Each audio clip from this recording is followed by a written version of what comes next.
Buenos días, mi nombre es Rodrigo Díaz y a continuación presentaré la parte individual del proyecto 2 de investigación de operaciones. Este trata de la detección de intrusiones con el set de datos KDD99.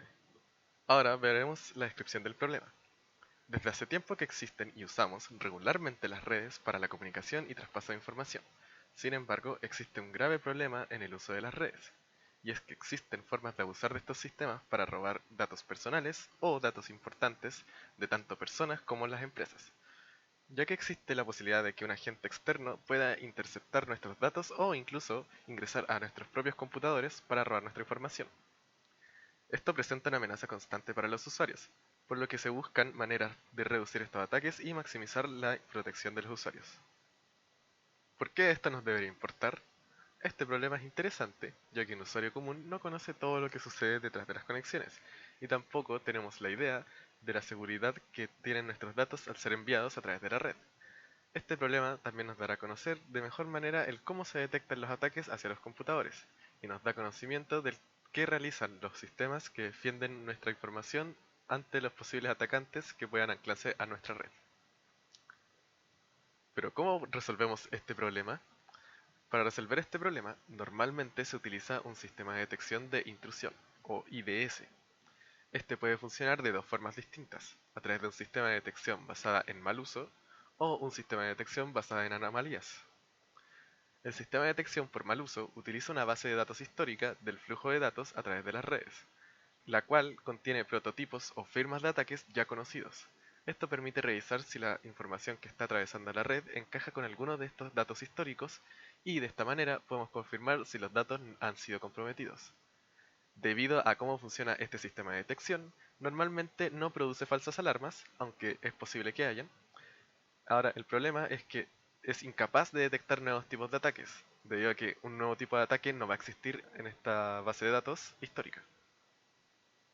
En cambio, el sistema de detección por anomalías revisa eventos que son atípicos de las actividades normales del sistema, y si encuentra algo que no es normal, levanta una alarma. Esto permite detectar ataques nuevos, que no existen en la base de datos, pero el problema es que es más fácil que levante falsas alarmas debido a que puede suceder una anomalía que no implique que haya habido un ataque, sino que pudo haber hecho algo distinto solamente.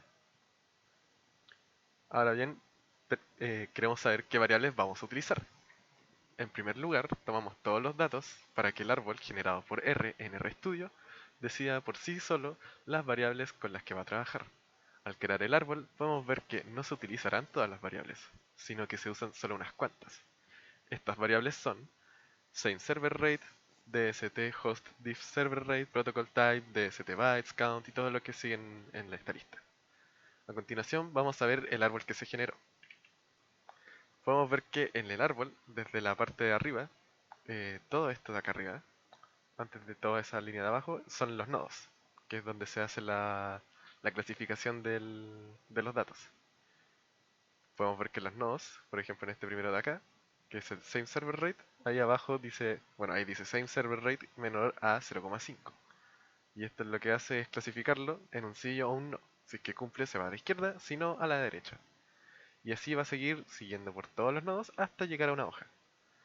Podemos ver que acá abajo están todas las hojas y lo que indica cada hoja es, en el primer lugar sale qué tipo de ataque detecta. En el caso de este nodo de acá a la izquierda, detecta un ataque del tipo 1.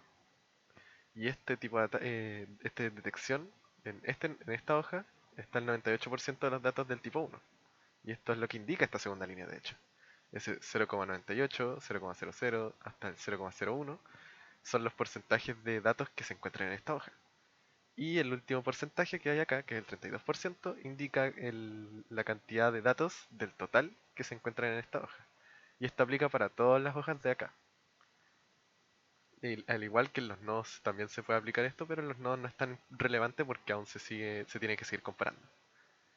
También podemos observar aquí arriba a la derecha que cada color está asociado a un número y el 2 y el 3 no tienen ningún color asociado porque estos no se encuentran en este árbol.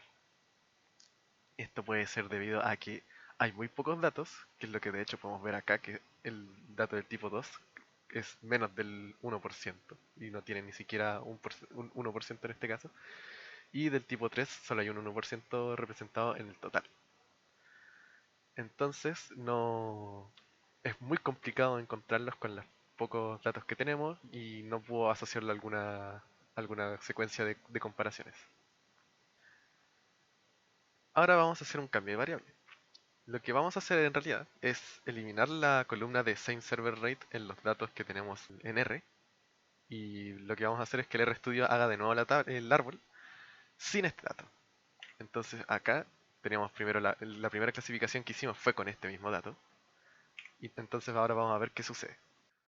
Al realizar este cambio de variable, podemos observar que cambió totalmente nuestro árbol. Si bien el árbol anterior tenía más distribuido hacia la derecha todas las comparaciones que hicieron, este tiene en ambos lados distintas comparaciones. Y acá podemos ver que, de hecho, la primera comparación, como ya no existe same server rate, ahora lo hace con diff server rate. Y en este caso parte preguntando si es mayor o igual a 0,035. Luego hace el mismo proceso, hacia la izquierda si es que es correcto y hacia la derecha si es que no es correcto. Y de nuevo termina en las hojas de acá abajo. Nuevamente los datos 2 y 3 no se usan debido a la baja cantidad que tenemos y lo más seguro es que no sea capaz de clasificarlo con los datos que tiene, debido a que no hay un patrón.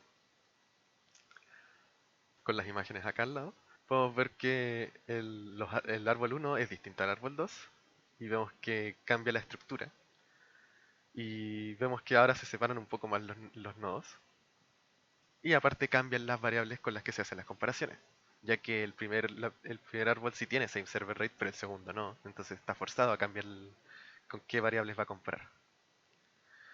Luego vamos a ver los cambios en los resultados del test. Es lo que vimos anteriormente, los porcentajes de acierto son menores en el árbol 1 que en el árbol 2. En las matrices, que estas matrices nos indican con una muestra de testeo, en las columnas se indica qué se predijo y en las filas son los resultados reales. Entonces cada fila y columna que sean del mismo número son los datos que se acertaron correctamente, y los que no concuerdan en la fila y en la columna, los que no son los mismos números, son datos que fueron erróneos. Entonces, por ejemplo, podemos ver que en la matriz 1, en la columna del 1, hay varios datos distribuidos, sobre todo en el 4 es donde hay más errores, pero no son exageradamente tantos en comparación a la cantidad de aciertos que tuvo, que fueron 5712. En cambio, en la matriz 2, podemos ver que en la columna 1 hubieron menos falsas alarmas. De hecho, vemos que en las alarmas que sí acertaron son menos que en la matriz 1, y esto se nota más debido a que en las columnas 4 y 5 hay más falsas alarmas que en la matriz 1. Así que no es un cambio exageradamente distinto, pero como vimos con los porcentajes de acierto, sí es mejor. Y las conclusiones, viendo los resultados obtenidos anteriormente, podemos concluir que los árboles de clasificación no resultan ser mejores por la cantidad de variables que tenemos, ya que como pudimos observar en el caso anterior, al eliminar solo una variable ya mejoró el acierto del árbol. También descubrimos que un árbol no siempre va a ser capaz de cubrir todas las opciones que buscamos, como fue en este caso que no existían las hojas que cubrieran las opciones 2 y 3 en los tipos de ataques posibles. A pesar de todos estos problemas, un árbol de clasificación es más fácil de hacer, por lo menos gracias al programa que usamos, y también es más fácil de analizar, ya que podemos obtener muchos datos a través de cada consulta y nos permite encontrar patrones para diversos problemas. Bueno, ahora veremos rápidamente el código. Primero importamos las librerías rpart y rpart.plot, que es para crear el árbol, y seteamos una semilla, en este caso 8001. Luego traemos los archivos para entrenamiento y los archivos para testeo, que son el train y el test, y están ubicados acá como subtrain y subtest en esta carpeta. Y para llegar a esto recorre este camino. Luego hacemos un shuffle y aplicamos este shuffle al train. Luego abrimos este train y vemos que ahora está desordenado. Después de eso hacemos tree.data y con el resultado obtenido de tree.data hacemos el árbol. Y este es nuestro primer árbol. Luego hacemos un testeo de este árbol, recorremos estas dos líneas de códigos para arreglar unos problemas y hacemos predict un sin. Esto va a meter las muestras de testeo en el árbol que creamos con la muestra de entrenamiento. Y ahora vamos a ver los diferentes datos que nos dieron. Entonces vamos a hacer una matriz con los datos que obtuvimos del Predict Unseen. Y el Predict Unseen van a ser las columnas y el testeo original son las filas. Entonces aquí abajo está la matriz que mostramos hace un rato. Y ahora vamos a sacar el porcentaje de acierto. Luego los imprimimos y como mostramos anteriormente, hubo un 73% de acierto en la efectividad del árbol y un error del 27% aproximadamente. Ahora, lo que vamos a hacer es, en tree.data, vamos a cambiar los valores de las columnas y vamos a eliminar el same server rate, que es el que tenemos acá, para crear el segundo árbol que mostramos hace un rato.